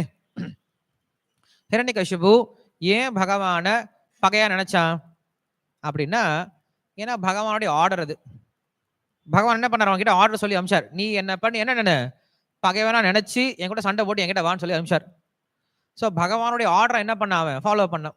அப்ப நமக்கு பகவானுடைய ஆர்டர் இருந்துச்சுன்னா நம்ம என்ன பண்ணலாம், பகவானுக்கு பகைவனா கூட மாறணும் இல்லையா. எப்படி பீஷ்மதேவர் பயமே இல்லாம என்ன பண்ணாரு, அம்பை போட்டுட்டே இருந்தார். யார் மேல போட்டாரு, அர்ஜுனன் மேல போடல, கிருஷ்ணர் மேலேயே போட்டார். ஏன் தெரியுமா, ஏன்னா பீஷ்மர் பாக்குறாரு, இந்த அர்ஜுனனுக்கு என் மேல இன்னும் மதிப்பு மரியும் குறையவே இல்லை போல இருக்கே. இவன் நினைச்சிட்டு இருக்கான், என்ன தாத்தா தாத்தா தாத்தா நினைச்சிட்டு இருக்கான். ஏன்னா வயசானவன்னு நினைச்சிட்டு இருக்கான். என் மேல அடிக்கவே மாட்டேங்கிறான், பயந்துக்கிறானோ இல்ல என் மேல பாசம் அதிகமா இருக்கோ, கோவமே வர மாட்டேங்குது இவனுக்கு கோவம் வரணும். எப்படி இவனுக்கு கோவம் வரும், இவன் அடிச்சா கோவம் வராது. இவனுக்கு யார் அடிச்சா கோவம் வரும், கிருஷ்ணன் அடிச்சா கோவம் வரும். அப்ப அட்ரா கிருஷ்ணர் மேலன்னு சொல்லிட்டு என்ன பண்றான், மேல கிருஷ்ணர் மேல அம்பு டப்பு டப்பு டப்புன்னு விடுறான். கிருஷ்ணர் மேல அம்பு குத்தி குத்தி ரத்தமா வர ஆரம்பிக்குது. கிருஷ்ணரும் சும்மா இருக்காரா, அவர் சும்மா இல்ல. அம்பு கொஞ்சம் அந்த பக்கம் போற மாதிரி இருந்தா என்ன பண்றாரு, அந்த பக்கம் போய் அம்பு வாங்கிக்கிறாராம். இந்த பக்கம் அம்பு இருந்தா இந்த பக்கம் போய் அம்பு வாங்கிக்கிறாராம். ஏன் வாங்கிக்கிறார் அப்படின்னா, என் பக்தன் கொடுக்குறான் வாங்கிக்கிறேன், என் பக்தன் எனக்கு பூ கொடுத்தாதான் நான் வாங்கிப்பேன் அப்படிங்கிறது கிடையாது. என் பக்தன் என் மேல அம்பு இதா கூட வாங்கிப்பேன்னு சொல்லி சொல்றார். ஏன் தெரியுமா, ஏன்னா நேத்து பீஷ்மதேவர் அம்பை கூர் பண்ணிட்டு இருக்காரு. கூர் பண்ணிட்டு இருக்கும் போது ஒவ்வொரு அம்பா கூர் பண்ணி வைக்கிறாராம். ஓம் கேசவாய நமஹ, ஓம் நாராயணாய நமஹ, ஒவ்வொரு அம்பா கூர் பண்ணி பகவானோட பேர் சொல்லிட்டே இருக்காரு. ஸோ நம்மளாம் என்ன பண்ணுவோம், புஷ்ப அர்ச்சனை பண்ணுவோம். ஓம் கேசவாய நமஹ, ஓம் நாராயணாய நமஹ, ஓம் மாதவாய நமஹ. இது பிராமணர்கள் பண்ணக்கூடிய பூஜை. க்ஷத்ரியர்கள் எப்படி பூஜை பண்ணுவாங்க, பூ வச்சா பண்ணுவாங்க. அவங்க வீரர்கள் இல்லையா, அவங்க எதனால பூஜை பண்றாங்க, அம்புனால பூஜை பண்றாங்க. பகவான் அதை ஏத்துக்கிறார். வைஷ்யர்கள் எதை வச்சு பூஜை பண்றாங்க, வெண்ணெய் வச்சு பூஜை பண்றாங்க. பகவான் அதை ஏத்துக்கிறார் இல்லையா. அவங்களுடைய இடத்திற்கு ஏற்றாலும் என்ன பண்றாரு, பகவான் அதை ஏத்துக்கிறார். பகவானுக்கு இங்க என்ன முக்கியம் அப்படின்னா, நம்ம என்ன சமர்ப்பணம் பண்றோம் அப்படிங்கறத முக்கியமே தவிர இங்க பூஜை அப்படிங்கிறது முக்கியம் கிடையாது. ஸோ நம்ம என்ன பண்றது, என்ன சரி தாமோதருக்கு தீப சமர்ப்பணம் பண்றோம். தீப சமர்ப்பணம் பண்ணும்போது நம்மளுக்கு என்ன தெரியுமா ஞாபகம் இருக்கணும், ஐயா எனக்கு ஒரு மண் விலை கிடைச்சிருச்சு, திரி கிடைச்சிருச்சு, என்ன பண்ணலாம், போட்டு சுத்துன்னு சுத்து, நல்லா சுத்து, எல்லாருக்கும் சுத்து. ஒரே ஒரு விளக்கு வச்சு என்ன பண்ண எல்லாரும் சுத்துறாங்க. தாமோதருக்கு 7 17 சுத்து, அப்புறம் கிருஷ்ண பலராமருக்கு சுத்து, அப்புறம் கௌரி தாய்க்கு சுத்து, அப்புறம் லட்சுமி ஒரு விலை கிடைச்சி எல்லாத்தையும் சுத்திட்டு போலாம், என்ன இருக்கு. அப்புறம் எல்லாரும் சொத்து, அப்புறம் பிரபாபாவுக்கு ஒரு சொத்து, அப்புறம் எல்லா பக்தர்களுக்கும் சொத்து, கோயிலுக்கே சேர்ந்து சொத்து, தனக்கும் இப்படி ஒரு சொத்து இல்லையா. அது ஃபுல்லா ஆறியே போயிடும். ஆறி போய் அதுவும் விடுறது இல்லை, மேல ஏத்தி விட்டு ஏற்றி சொத்து. எதுக்கு சமர்ப்பணம் பண்றோம், பகவானுக்கு ஏன் தீப சமர்ப்பணம் பண்றோம் அப்படின்ற கான்சியஸோட என்ன பண்ணணும், நம்ம சமர்ப்பணம் பண்ணணும். கான்சியஸ் இல்லாமல் பண்ணக்கூடாது இல்லையா? இங்க முக்கியம் கான்சியஸ்னஸ் தான் இல்லையா? அன்போட என்ன பண்ணும், பகவானுக்கு சமர்ப்பணம் பண்ணும். சரி. ஸோ அப்ப இங்க என்ன முக்கியம் அப்படின்னா, நமக்கு பகவானுடைய சிந்தனை தான் முக்கியமே தவிர நம்முடைய செயல்பாடுகள் முக்கியம் கிடையாது. நமக்கு எந்த செயல்பாடு பகவானை ஞாபகப்படுத்துற மாதிரி இருக்கோ அந்த செயல்பாடை பண்ணுங்க. நமக்கு எந்த செயல்பாடானது பகவானை மறக்க வச்சிருதோ அந்த செயல்பாடுகளை பண்ணாதீங்க. ஆணுகூல்ய சங்கல்பக பிராதிகூல்யச வர்ஜனம். சரணாகத்தினுடைய 2 முக்கியமான தத்துவம். கிருஷ்ண பக்திக்கு எது உகந்ததா இருக்கோ அதை எடுத்துக்கோங்க. கிருஷ்ண பக்திக்கு எது பாதகமா இருக்கோ அதை என்ன பண்ணிருங்க, மறந்துடுங்க. சாஸ்திரம் சொல்லுது, அப்பாவுடைய பேச்சை கேட்கணும், அம்மாவுடைய பேச்சை கேட்கணும் அப்படின்னு தான் சாஸ்திரம் முதல்ல ஆரம்பிக்குது. சத்தியம் வத தர்மம் சர மாத்ரு தேவோ பவ பித்ரு தேவோ பவ அப்படின்னு சொல்லுது. உனக்கு முதல்ல தந்தை, உனக்கு அம்மா தான் உனக்கு முதல் கடவுள், அப்பா தான் உனக்கு முதல் கடவுள் அப்படின்னு சொல்லுது. சாஸ்திரத்தை நம்ம ஏத்துக்கிட்டு தான் ஆகணும். ஆனா பிரகலாதன் என்ன பண்ணா அப்படின்னா, அப்பா சொல்ற பேச்ச கேட்டானா கேட்கலையா? கேட்டானே. ஏன் கேட்கலான்னு சொல்றீங்க? அப்பா சொன்னார் விஷம் குடிடா அப்படின்னு சொன்னா என்ன பண்ண, 2 குடமா எடுத்து குடிச்சான். அப்பா விஷம் தீர்ந்துச்சா, இன்னும் கொஞ்சம் கொடுப்பான்னு சொல்லி கொடுத்தான். அவன் பாக்குறான், என்னடா இது, இவன் பாட்டு பாயசம் குடிக்கிற மாதிரி குடிக்கிறானே. அப்பா சொன்னாரு போய் யானை கீழே படுறா, யானை கீழே படுத்தான். அப்பா சொன்னார் மலையில இருந்து குதிடா, மலையில இருந்து குதிச்சான். அப்பா சொன்ன நெருப்புல போய் விழுடா, நெருப்புல போய் விழுந்தான். அப்பா சொன்ன கத்தி மேல போய் நின்னுடா, கத்தி மேல நின்றான். எல்லாத்தையும் கேட்டான். ஒரு பானையில பாம்பை வச்சு கையை உள்ள விடுறா, கையை உள்ள விட்டான். அப்பா சொல்றதை கேட்டானா கேட்கலையா? கேட்டானே. அதுக்கப்புறம் அப்பா சொல்றாரு, சரி என் பேரை சொல்றா, பகவானோட பேரை சொல்லாரா? அது நான் கேட்க முடியாதுப்பா. ஏன்டா? ஏன்னா இவ்வளவு நல்ல அப்பா எனக்கு அவர் தானே கொடுத்தாரு, அவர் எப்படி நான் மறக்கிறது இல்லையா? இவ்வளவு அன்பான அப்பா எனக்கு கொடுத்துருக்காரு இல்லையா பகவான், அவர் எப்படி மறக்கிறது அப்படின்னு சொல்லிட்டு, எனக்கு உண்மையான தந்தை அவர் தான், அவர் எப்படி நான் மறக்கிறதுன்னு சொல்லிட்டு, உனக்கு என்ன பண்ணுமோ அதை நான் பண்ணிடுவேன், அவருக்கு பண்ண வேண்டியது அவருக்கு பண்ணும் இல்லையா அப்படின்னு சொல்லிட்டு என்ன பண்ண, அப்படி இருந்தான். அப்ப என்ன பண்ணும், நாம நம்முடைய மனசை ஏதாவது ஒரு வகையில் என்ன பண்ணும், கிருஷ்ணரை ஞாபகப்படுத்துற மாதிரி வச்சுக்கணும். நம்முடைய மனசு வந்து கிருஷ்ணர் என்னைக்கு என்ன கூடாது, மறக்கவே கூடாது. சததம் ஸ்மர்த்தவ்யா விஷ்ணு ந விஸ்மர்த்தவ்யா ஜாத்துச்சித் அப்படின்னு சொல்றாங்க. அவரை எப்பயும் நினைச்சிட்டே இருக்கணும், எப்பயும் என்ன கொண்டாடணும், அவரை மறக்கவே கூடாது அப்படின்னு சொல்றாரு. சரி, நம்முடைய மனசு எதை அதிகமா நினைக்கும் அப்படின்னு யோசிச்சு பாருங்களேன். நம்முடைய மனசு எதை அதிகமா நினைக்கும், அதற்கு பிடிச்ச விஷயத்த என்ன பண்ணும், அதிகம் நினைக்க ஆரம்பிக்கும். நாம் பயிற்சி கொடுத்தாலுமே கூட மனசு அதுல இருந்து விலைக்கு வந்துடும். உதாரணம் என்ன சொல்லலாம் அப்படின்னா, ஜடபரதனுடைய உதாரணம் சொல்லலாம், இல்ல பரத மகாராஜன் உதாரணம் சொல்லலாம். பரத மகாராஜன் என்ன பண்ணாரு அப்படின்னா, வாழ்க்கை முழுவதும் அவர் என்ன பண்ணாரு, தபஸ்யம் பண்ணார். எப்படிப்பட்ட தபஸ்யம் பண்ணார் அப்படின்னா, பாவ பக்தியில நிலைமையில் இருந்தார். கையில துளசி எடுத்து பகவானுக்கு அர்ப்பணம் பண்ணலான்னு கண்ணை மூடுவாரு, பகவானுடைய தியானத்திலேயே ஆழ்ந்து போயிடுவாரு. அந்த துளசி காஞ்சி சருகை கீழே விழுந்துருமா. அப்படின்னா என்ன அர்த்தம், மாச கணக்குல என்ன பண்ணுவாரு, தியானத்துக்கு போயிடுவார். அவருக்கு வேற எந்த சிந்தனையும் வராது. அப்படிப்பட்ட உயர்ந்த பாவ பக்தி அப்படின்ற ஸ்டேஜ்ல இருந்தார், சமாதின்ற நிலையில் இருந்தார். ஆனா அந்த பரத மகாராஜோட இறப்பின் பொழுது அவருக்கு எது ஞாபகம் வந்தது, அவர் பயிற்சி பண்ண விஷயம் ஞாபகம் வரல, அவர் மனசு எது மேல பற்று வச்சிருந்ததோ அது மேலதான் ஞாபகம் வந்தது. சோ எது எதை வென்றது, பயிற்சியை எது வென்றது, பற்று அப்படிங்கிறது வென்றுடுது இல்லையா? சோ மனசுக்கு என்ன முக்கியம் அப்படின்னா, பயிற்சியை காட்டிலும் பற்றுதல் தான் ரொம்ப முக்கியம். நீங்க எவ்வளவு நாளா பயிற்சி கொடுங்க, ஆனா பற்றுதல் வந்துச்சா மனசு குடு குடு குடுன்னு ஓடி போயிடும், ஒரே நிமிஷத்துல ஓடி போயிடும். நம்மளுக்கே தெரியும், நம்ம என்ன பண்ணுவோம், பசங்களை வளர்த்துட்டு இருப்போம், இல்லை யாரா நம்மளுக்கு தெரிஞ்சவங்க என்ன பண்ணுவோம், அவங்களோட ஃப்ரெண்ட்லியா இருந்துட்டு இருப்போம், நம்ம கூட தான் பேசி பழகிட்டே இருப்பான். ஆனா அவங்களுக்கு பிடிச்சவங்க என்ன பண்ணுவாங்க, குடு குடு நாங்க ஓடி போயிடுவாங்க, போய் ஒட்டிப்பாங்க, நம்மள அப்பா திரும்பியே பார்க்க மாட்டாங்க. ஏன்னா இத்தனை வருஷம் என் கூடயே இருந்த, பிடிச்சவங்க வந்துட்டாங்க ஓடி போயிட்டேன் இல்லையா? அப்போ மனசுக்கு என்ன தெரியுமா முக்கியம், மனசுக்கு பயிற்சியை கொடுக்கறத காட்டிலும் மனசுக்கு பிடிச்ச விஷயத்த கொடுத்தரணும். மனசுக்கு பிடிச்ச விஷயத்தை எப்படி கொடுக்கறது இல்லையா? மனசு என்ன எதிர்பார்க்கும், என்னைக்குமே அழகான விஷயமா பார்க்கணும் இல்லையா, இல்ல சந்தோஷம் கொடுக்கக்கூடிய விஷயம் பார்க்கணும். அப்ப என்ன பண்ணுங்க, கொஞ்சம் கொஞ்சமா மனசுக்கு என்ன பண்ணுங்க, கிருஷ்ணரை காட்டி காட்டி காட்டி காட்டி என்ன பண்ணுங்க, கிருஷ்ணரையோட கிருஷ்ணமயமா மனசை மாத்திருங்க. கிருஷ்ணருடைய ரூபத்தை பார்த்துக்கிட்டே இருங்க, கிருஷ்ணரை பத்தி கேட்டுக்கிட்டே இருக்கணும், கிருஷ்ணருடைய நாமத்தையும் பெருமையும் சொல்லிக்கிட்டே இருக்கணும், கிருஷ்ணருக்கு ஏதாவது வகையில சேவை பண்ணிக்கிட்டே இருக்கணும். இதை செய்ய செய்ய என்ன ஆகும் அப்படின்னா, இந்த பயிற்சி நீங்க பண்ணிட்டீங்க அப்படின்னா என்ன ஆகும் அப்படின்னா, மனசானாவது என்ன ஆகணும், ஆட்டோமேட்டிக்கா கிருஷ்ணர் மேல பற்றுதல் வளர்த்துக்க ஆரம்பிச்சிடும். பற்றுதல் வளர்றதுக்கு இன்னும் ரொம்ப முக்கியமான ஒரு விஷயம் இருக்கு. என்ன அப்படின்னா, 2 முக்கியமான விஷயம். ஒன்று, அந்த பொருளுடைய உயர்தன்மையை நம்ம தெரிஞ்சுக்கணும் இல்லையா? நாம் எந்த ஒரு பொருள் மேல பற்றுதல் வளர்த்துக்கிறோமோ அந்த பொருளுடைய குணங்கள் நம்ம தெரிஞ்சுக்கணும் இல்லையா?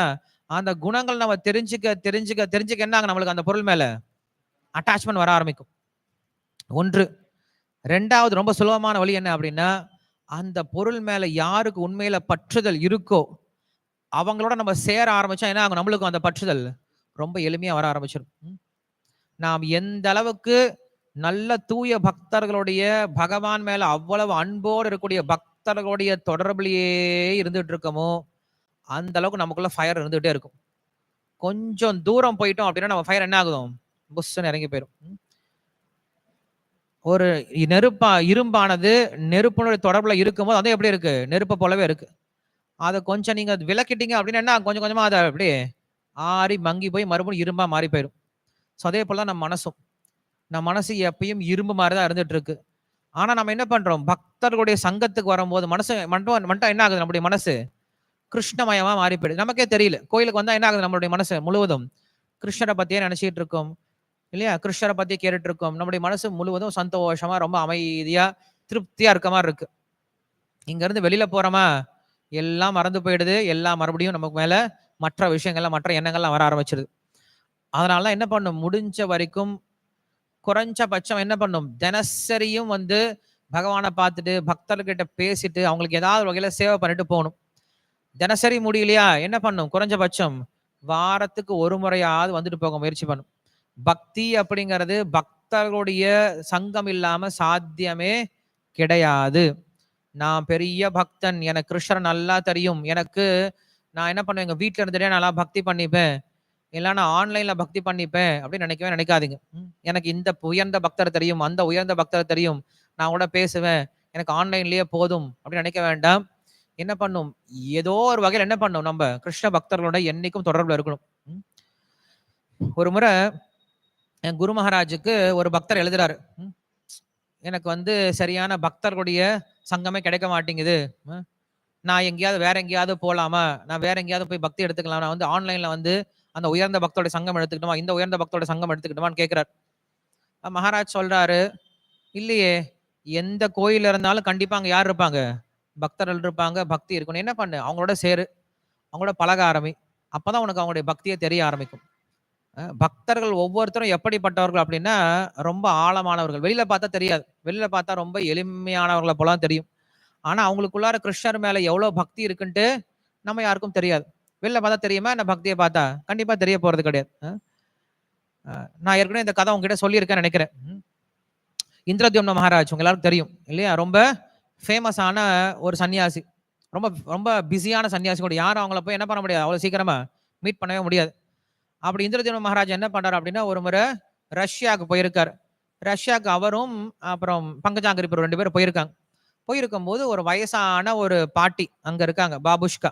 பாபுஷ்கான்னு அவங்க சொல்லுவாங்க, பாட்டி, ரஷ்யன் பாட்டி. ரஷ்யன் பாட்டி என்ன பண்ணிருக்காங்க, அவங்க வீட்டுக்கு ஒரு நாள் கூப்பிட்டு இருக்காங்க, எங்க வீட்டுக்கு வந்துட்டு போங்களேன் அப்படின்னு சொல்லி கூப்பிட்டு இருக்காங்க. மகாராஜ் ரொம்ப பிஸி ஷெட்யூல் இல்லையா, பட் இருந்தாலும் கேட்டே இருக்காங்க. என்ன பண்ணாரு, சரி வந்துட்டு போலாம், ஒரு நாள் வந்துட்டு போலாம், என்ன இருக்கு, ஒரு 5 நிமிஷம் அப்படியே போயிட்டு வந்துடலாம் சொல்லிட்டு அவங்க என்ன பண்றாங்க, 2 பேரும் வீட்டுக்கு வராங்க. யாருடைய வீட்டுக்கு வராங்க, இந்த வயசான பாட்டியோட வீட்டுக்கு வராங்க. வீட்டுக்கு வந்தாலும் அந்த பெரிய வீடு எல்லாம் கிடையாது, ஒரு சின்ன ரூம் தான், சின்ன ரூம் தான் இருக்கு.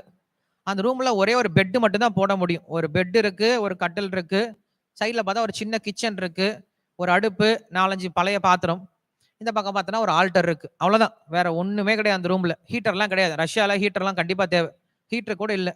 ஒரு சின்ன ரூம் தான். உள்ள வந்தாங்களா, வந்தவங்க நினைச்சாங்க சரி எப்படி 2 நிமிஷம் உட்காந்து என்ன பண்ணலாம், போயிடலாம் சொல்லிட்டு உட்காந்தாங்க. உட்காந்ததுக்கு அப்புறம் அவங்க வீட்டுலாம் சுத்தி பார்த்தாங்க. பார்த்துட்டு இருக்கும்போது என்ன பண்ணாங்கன்னா, இந்த பாட்டி இவ்வளவு பணத்தை என்ன பண்ணாங்க, மகாராஜுக்கு கொடுக்குறாங்க. மகாராஜ் கொடுத்தனே மகாராஜ் அந்த பணத்தை பாக்குறாரு, இவங்கள பாக்குறாங்க, வீடெல்லாம் பாக்குறாரு. பார்த்துட்டு ஆச்சரியப்படுறாரு, இந்த பாட்டிக்கிட்ட இவ்வளவு பணம் எப்படி வந்தது, சரி இந்த பணத்தை என்கிட்ட ஏன் கொடுக்குறாங்க, ஏன்னா இந்த பணத்தை வச்சு என்ன பண்ணிருக்கலாம், அவங்க குறைஞ்சபட்சம் நல்ல பெட்டாவது வாங்கி போட்டுருக்கலாம், இப்ப நம்ம பெட்ல படுக்கிறது முக்கியம் கிடையாது. ரஷ்யால பெட்ல படுத்தே தான் ஆகணும். ஏன்னா அங்க -20 -30 போகும். நம்ம இதுக்கே குளிர் குளிர்ன்னு நெனச்சிட்டு இருக்கோம் இல்லையா? -30 போம்போது அவன் கண்டிப்பா பெட்ல தான் படுத்தாகணும். ஆனா அவங்க பெட் பார்த்தோன்னா ரொம்ப பழைய பெட்டா இருக்கு. அத படுக்க முடியாத அளவுக்கு இருக்கு. கிழிஞ்சு போயிருக்கு. அவர் நெனச்சாரு, இந்த பணத்த வச்சா என்ன பண்ணியிருக்கலாம் இந்த பாட்டி? பெட் வாங்கியிருக்கலாம். வாங்கல. சரி பாத்திரமாவது பார்த்தோன்னா 2, 3 பாத்திரம் தான் இருக்கு. பழைய பாத்திரமா இருக்கு. பாத்திரமாவது வாங்கியிருக்கலாம். அதையும் வாங்கல. அ ரொம்ப சிம்பிளான வீட்ல வாழ்ந்துட்டு இருக்காங்க. இந்த பணத்த என்கிட்ட ஏன் குடுக்குறாங்க? அப்படின்னு அவரு ஆச்சரியப்பட்டு கேட்கிறாராம். இந்த பணம் எதுக்கும்மா? ஏங்க என்கிட்ட குடுக்குறீங்க? ஒண்ணும் இல்ல மகாராஜ். நான் வந்து போன மாசம் செஞ்ச புக் டிஸ்ட்ரிபியூஷன் உடைய பணம் தான் இது. வாங்கிக்கோங்க அப்படின்னு சொல்றாங்க. ஓ! நீங்க புக் டிஸ்ட்ரிபியூஷன் பண்றீங்களா? ஏன்னா அந்த பாட்டி பார்த்தா அவ்வளோ கை கால்லாம் நடுங்குது இல்லையா? ரொம்ப வயசாயிடுச்சு அந்த பாட்டிக்கு. ஓ! நீங்க புக் டிஸ்ட்ரிபியூஷன் கூட பண்ணுவீங்களா? ஆமா மகாராஜ். எத்தன நாளா பண்ணிட்டு இருக்கீங்க? ஓ! நான் 20 வருஷமா இதா பண்ணிட்டு இருக்கேன். 20 வருஷமாவா? ஆமா. ம். எப்படி 20 வருஷமா பண்றீங்க? நீங்க ஒரு முறை ரஷ்யாக்கு வரும்போது என்ன பண்ணீங்க? ஒரு உபன்யாசம் குடுத்தீங்க. அதுல சொன்னீங்க, "ஸ்ரீல பிரபுபாத திருப்திப்படுத்தணும் அப்படின்னா, என்ன பண்ணணும் ஒருத்தர்? புஸ்தக விநியோகம் பண்ணணும்." அப்படின்னு சொல்லி ஒரு உபன்யாசம் சொன்னீங்க. அந்த விஷயத்த என்ன பண்றேன் நானு? காதுல வாங்கிக்கிட்டேன். அன்னையிலிருந்து இன்ன வரைக்கும் நான் என்ன பண்றேன்? தினமும் புஸ்தக விநியோகம் தான் பண்றேன். தினமும் பண்றீங்களா? தினமும் பண்றேன். தினமும்னா எப்படி? அப்படின்னா, Janmashtami, Radhashtami, Gaura Purnima, Deepavali, Pongal, Christmas, New Year, Ekadashi, Nirjala Ekadashi எந்த நாளும் நிறுத்த மாட்டாங்களாம். அவங்களுக்கு ஜென்மாஷ்டமி எங்க தான்? ரோட்ல தான். நம்மளலாம் ஜென்மாஷ்டமி அன்னைக்கு கோயில்ல. அவங்களுக்கு கௌர பூர்ணிமா எங்க தான்? ரோட்ல தான். ரோட்ல புஸ்தகம் விநியோகம் பண்றது தான். அவங்களுக்கு ரத யாத்திரை எங்க தான்? ரோட்ல தான். அவங்களுக்கு நியூ இயர் எங்க தான்? ரோட்ல தான். அவங்களுக்கு எல்லா ஃபெஸ்டிவல் ரோட்ல தான். என்ன ரோட்ல? புஸ்தக விநியோகம் பண்றது. ஸோ வருடம் முழுவதும் 365 நாள், லீப் இயரா இருந்தா 366 நாள். எல்லா நாளும் என்ன பண்ணுவாங்க அவங்க? ரோட்ல புஸ்தக விநியோகம் தான் பண்ணுவாங்களாம். தினசரி. அப்ப விருந்தாவனம், மாயாப்பூர் நான் வந்ததே இல்லையே! ஓ!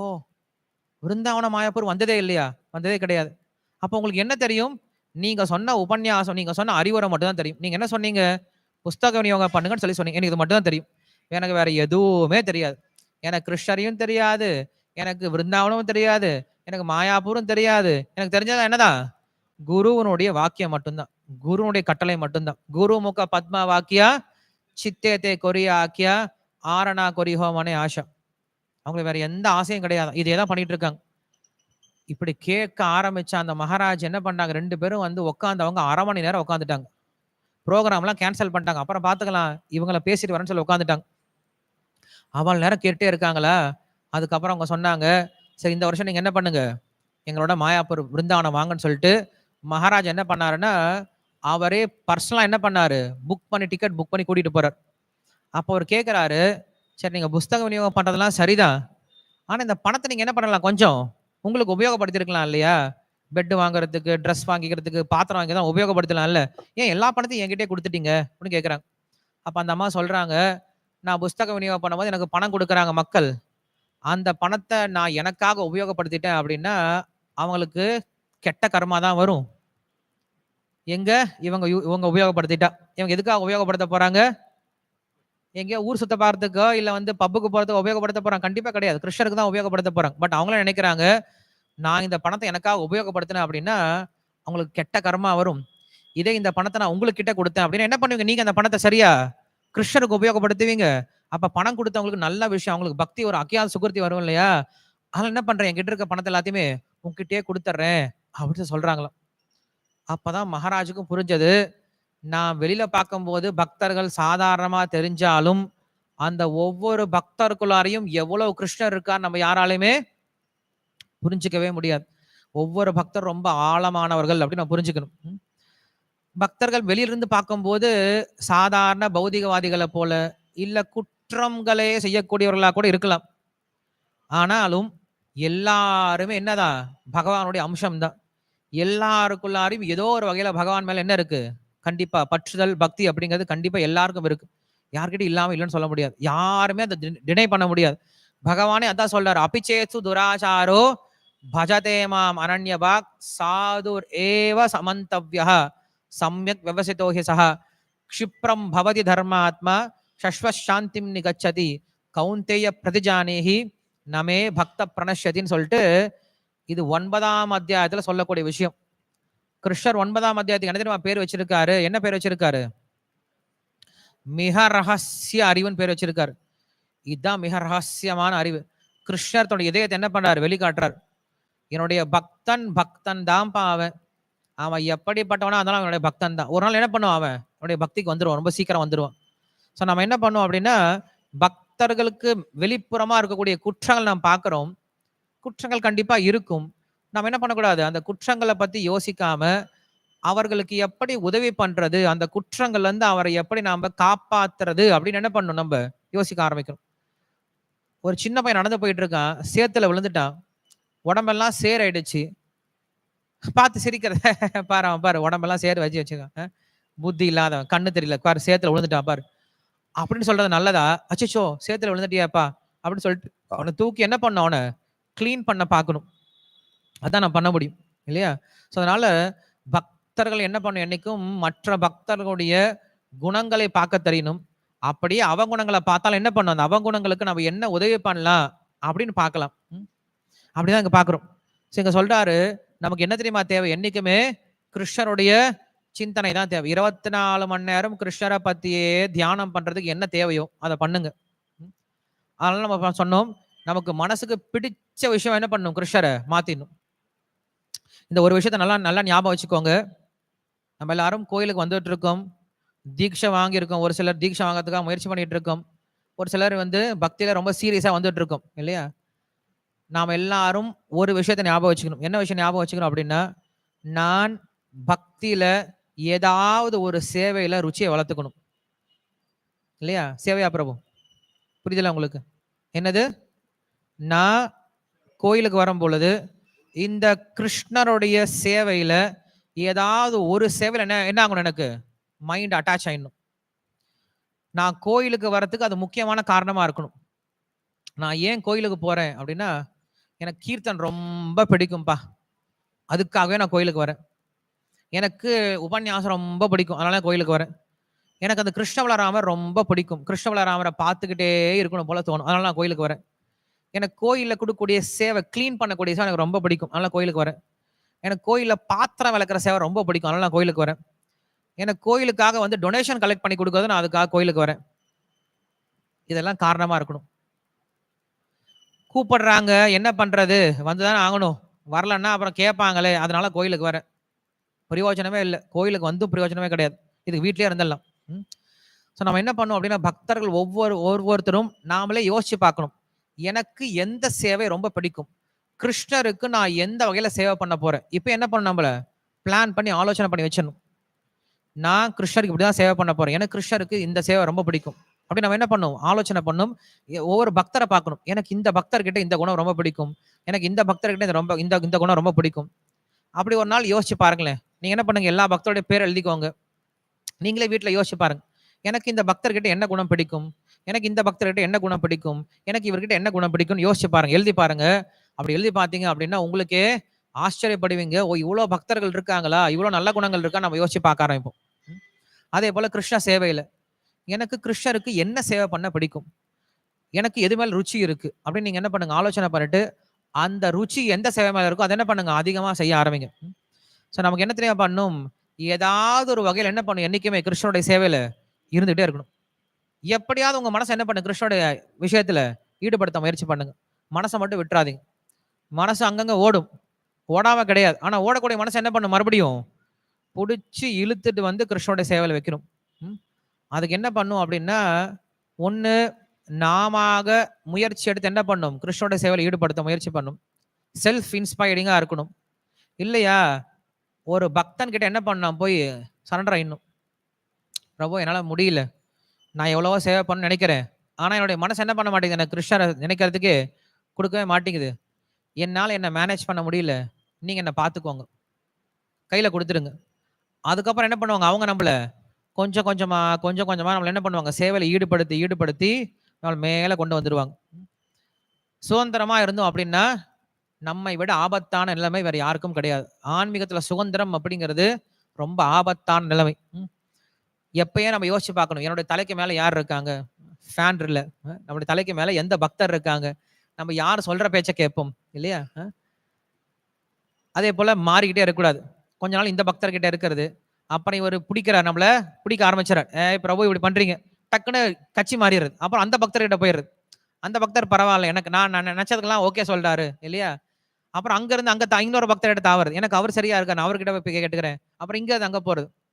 அப்படியும் பண்ணக்கூடாது இல்லையா. நல்ல பக்தரா தேர்ந்தெடுத்து அவர்கிட்ட என்ன பண்ணுங்க, உங்க வாழ்க்கையை அர்ப்பணம் பண்ணிருங்க. அதுக்கப்புறம் என்ன பண்ணுவார், மெதுவா அவர் நம்மள மேல மேல கொண்டு போயிடுவார். அது கஷ்டமா இருந்தாலும் சரி, சுகமா இருந்தாலும் சரி, அவர் சொல்றதை செய்ய ஆரம்பிங்க. வேற ஒன்றும் பண்ண தேவையில்லை. நாம் செய்ய வேண்டியது, நம்முடைய நம்மளுக்கு தலைமை அப்படின்னா நம்ம ஏற்றுக்கொள்ளக்கூடிய நம்முடைய சிக்ஷா குரு என்ன சொல்றாங்களோ அது என்ன பண்றோம், நம்ம செய்ய ஆரம்பிக்கிறோம். அது கஷ்டமா இருக்கலாம், ஆரம்பத்தில் கஷ்டமா கூட இருக்கலாம். ஆனா சரியான நபரா தேர்ந்தெடுக்கணும், அதான் ரொம்ப முக்கியம் இல்லையா. சரியான நபர் எப்படி தேர்ந்தெடுக்கிறது, முதல்ல அவர் எப்படி இருக்காருன்னு பார்க்கணும். அவர் முதல்ல 24 மணி நேரம் கிருஷ்ணன் நினைச்சிட்டு இருக்காரான்னு பார்க்கணும் இல்லையா. அவர் முதல்ல கிருஷ்ண பக்தியில ரொம்ப உறுதியா இருக்காருன்னு பார்க்கணும். பார்த்துட்டு என்ன பண்ணலாம், நம்ம அந்த வண்டியில் ஏத்திக்கலாம் இல்லையா, அந்த கப்பல்ல ஏறிக்கலாம். அந்த கப்பலே வந்து ஓட்டையா இருக்குன்னா நம்ம என்ன பண்ண முடியாது, அந்த கப்பல்ல ஏறி போக முடியாது. போகிற வழியில நம்மளே ஏத்திட்டு போயிட்டு எல்லாரும் சேர்ந்து மூழ்க வேண்டியதுதான் இல்லையா. ஸோ அப்படி இருக்கக்கூடாது. அதனால பக்திக்குள்ளார வந்ததுக்கு அப்புறம் நம்ம என்ன பண்ணோம் அப்படின்னா, கொஞ்சம் பார்க்கணும், எல்லா பக்தர்களையும் பார்க்கணும். எல்லா பக்தர்களையும் பார்த்து நம்ம என்ன பண்ணணும், மெதுவா பழக ஆரம்பிக்கணும். அதான் ரொம்ப முக்கியம். சரிங்க, நாரதர் சொல்றாரு, எப்படியாவது என்ன பண்ணுங்க, நீங்க கிருஷ்ணனுடைய ஞாபகத்தில் இருக்க முயற்சி பண்ணுங்க. உங்க மனசை என்ன பண்ணுங்க, எப்பயுமே கிருஷ்ணனுடைய நினைவுலயே வச்சிருக்க முயற்சி பண்ணுங்க.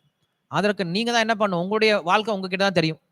உங்களுடைய வாழ்க்கையில் நீங்க என்ன பண்ணும் அப்படின்னு உங்களுக்கு தான் தெரியும். அப்ப என்ன பண்ணும், நாம தான் ஆலோசனை பண்ணும். நான் எப்படி எப்பயுமே கிருஷ்ணனுடைய சேவையில் இருக்கிறது. தெரியலையா, நேரா வந்துடுங்க, ஒரு பக்தர்கிட்ட கேளுங்க, பிரபு நான் என்ன பண்றது, இல்ல மாதாஜினா மாதாஜி கிட்ட யாராவது கேளுங்க, நான் என்ன பண்றது. கேட்டு என்ன பண்ண, அவங்க சொல்றதை ஃபாலோ பண்ணுங்க. கேட்டு கேட்டு போயிடக்கூடாது. கொஞ்ச நாள் வந்து நிப்பாங்க, என்ன பண்றது பிரபு, நீங்க இப்படி பண்ணுங்க, ஓகே ஓகே. அப்புறம் போயிட்டு மறுபடியும் 6 மாசம் கழிச்சு வந்து மறுபடியும் என்ன பண்றது பிரபு, நான் தான் உங்ககிட்ட சொன்னேனே. ஓ சொன்னீங்களா, ஆமா சரி நான் பண்றேன். மறுபடியும் 1 வருஷம் கழிச்சு, பிரபு நான் என்ன பண்றது, இப்படியே இருக்கு மனசு. ஒண்ணு சொல்றதை கேளு, இல்ல ஓடி போயிடு இல்லையா. சும்மா சும்மா வந்து இதே கேள்வி கேட்டு இருக்காது இல்லையா. அப்ப என்ன பண்ணும், நம்ம ஒரு முடிவு எடுத்துடலாம். பக்திக்குன்னு வந்துட்டோம் அப்படின்னா பக்தி தான் இல்லையா. எத்தனை பேருக்கு மறுபடியும் இந்த உலகத்துல பிறக்கணும் அப்படின்னு ஆசை இருக்கு? எத்தனை பேருக்கு மறுபடியும் இந்த உலகத்துல ராஜாவா பிறக்கணும் அப்படின்னு ஆசை இருக்கு? எத்தனை பேருக்கு மறுபடியும் இந்த உலகத்துல பிரம்மாவா பிறக்கணும் அப்படின்னு ஆசை இருக்கு? நம்மலாம் ஒருவேளை பிரம்மாவுக்கு 4 தலை வச்சுட்டு அவர் மண்டையை பிச்சுக்கணும் இல்லையா. எல்லாரும் போய் நிப்பாங்க, அவர்கிட்ட போய் நிப்பாங்க. யாருக்கும் ஆசை கிடையாது. அப்ப என்னதான் ஆசை இருக்கு எல்லாருக்கும், எங்க போகணும் ஆசை இருக்கு எல்லாருக்குமே. எத்தனை பேருக்கு மறுபடியும் பிறக்கணும் அப்படின்னு ஆசை இருக்கு இந்த உலகத்துல? யாருக்கும் கிடையாது இல்லையா. பிறந்தா ஆகணும், பிறக்காம யாரும் இருக்க முடியாது. யாரும் நம்ம சூன்யம் ஆக முடியாது. ஜாதஸ்ய துருவோ மிருத்யூர் துருவம் ஜன்ம மிருதஸ்ய அப்படின்னு கிருஷ்ணர் சொல்றார். இறந்தவன் பிறந்தே ஆக வேண்டும், பிறந்தவன் இறந்தே ஆக மாட்டோம். நம்மளாம் இறந்தா பிறந்தா ஆகணும். ஆனா எங்க பிறக்கணும் அப்படின்னு தான் யோசிக்கணும். மறுபடியும் இந்தியாவிலே பிறக்கணுமா, மறுபடியும் பௌதிக உலகத்துல பிறக்கணுமா நம்ம யோசிக்கணும். அமெரிக்கால பிறந்தலாமா எல்லாருமே? அமெரிக்கால பெரிய எலான் மஸ்க் வீட்ல பிறந்தலாமா? தினமும் டிஃப்ரெண்ட் கார் ஓட்டிட்டு போலாம். அவனே பைத்தியக்காரன் என்ன பண்ணுவான்னு தெரியாது, திடீர்னு நம்மள இல்லையா, நம்மளே ஒரு ரோபா மாத்தி வச்சிருவோம். அப்புறம் யாருக்கும் ஆசை கிடையாது. நம்ம பக்தர்கள் எல்லாருக்கும் ஒரு ஆசை, என்ன ஆசை தான், கிருஷ்ணர் கிட்ட போகணும் அப்படின்னு ஆசை இருக்கு. ஆனா ஆசைக்கு தகுந்த முயற்சி தான் இல்லை. ஆசைப்படலாம், ஆனா என்ன பண்ணும், அதோட சேர்ந்து முயற்சியும் சேர்ந்து பண்ணும் இல்லையா. ஸோ நம்ம என்ன பண்ணணும், தினசரி யோசிச்சு பார்க்கணும், நான் அதுக்கு தகுந்த முயற்சி என்கிட்ட இருக்கா அப்படின்னு யோசிச்சு பார்க்கணும். இப்ப நாளைக்கு எனக்கு இறப்பு வருது, நாளைக்கு என்னோட இறப்பு வருது அப்படின்னா நான் தயாரா இருக்கேன். நாளைக்கு கிருஷ்ணரே வந்து கூப்பிடுறாரு, சரிப்பா போலாம் கிளம்பு கூப்பிடுறாரு. நாளைக்கு கிருஷ்ணர் கூப்பிட்டா கிளம்பிடுவோமா? இல்ல கிருஷ்ணா இன்னும் கொஞ்சம் டைம் கூட, ஃபேமிலி எல்லாம் கொஞ்சம் கரை ஏற்றிட்டு வரனே, உலகத்துக்கு வந்து எத்தனை நாள் ஆகுது, இன்னும் அனுபவிக்க வேண்டிய விஷயம் நிறைய இருக்கு இல்லையா, அதெல்லாம் பார்த்துட்டு வரனே அப்படின்னு சொன்னோன்னா நம்ம இன்னும் ரெடி ஆகவே இல்லை. பக்தர்கள் எப்பயும் எப்படி இருக்கணும் அப்படின்னா ரெடியா இருக்கணும், மிலிட்ரி மாதிரி இருக்கணும். மிலிட்ரி என்ன பண்ணுவான், டைம் எல்லாம் கொடுத்துட்டு வரமாட்டான். பாகிஸ்தான்காரன் வந்து நாங்க வந்து நைட்டு 12 மணிக்கு வர போறோம், ரெடியா இருங்க, தூங்கிட்டு இருக்கோம் எந்திரிச்சுக்கோன்னு சொல்ல மாட்டான். அவன் பாட்டு திப்பு திப்புன்னு மேல வந்து விழுந்துருவான் இல்லையா. அப்ப என்ன பண்ண மிலிட்ரிக்காரங்க, டக்குன்னு எந்திரிச்சு போருக்கு ரெடியா இருக்கணும். யோ அவனை போயிட்டு காலைல வர சொல்லி, என்னையா இப்ப வந்து நைட்டை தொல்லை பண்ணிட்டு இருக்கீங்க அப்படின்னு சொல்ல முடியாது. அது போலதான் நம்ம வாழ்க்கையும், எப்ப முடியும் அப்படின்னு சொல்ல முடியாது. அப்ப நம்ம எப்படி இருக்கணும், எப்பயுமே ரெடியா இருக்கணும். யார் எதுக்காக, கிருஷ்ணர்கிட்ட போய் சேர்றதுக்காக. ஸோ நம்ம யோசிச்சு பார்க்கணும், நமக்கு அந்த அளவுக்கு பற்றின்மை வந்துடுச்சா, நாம் கிருஷ்ணர்கிட்ட போய் சேர்றதுக்கு அளவுக்கு நமக்கு பற்றின்மை வந்துடுதா. பற்றின்மை வந்தா பத்தாது, கிருஷ்ணர் மேல என்ன வரணும், பற்றுதலும் வரணும். உண்மையில நம்மளுக்கு கிருஷ்ணர் மேல பற்றுதல் வந்திருக்கான்னு யோசிச்சு பார்க்கணும்.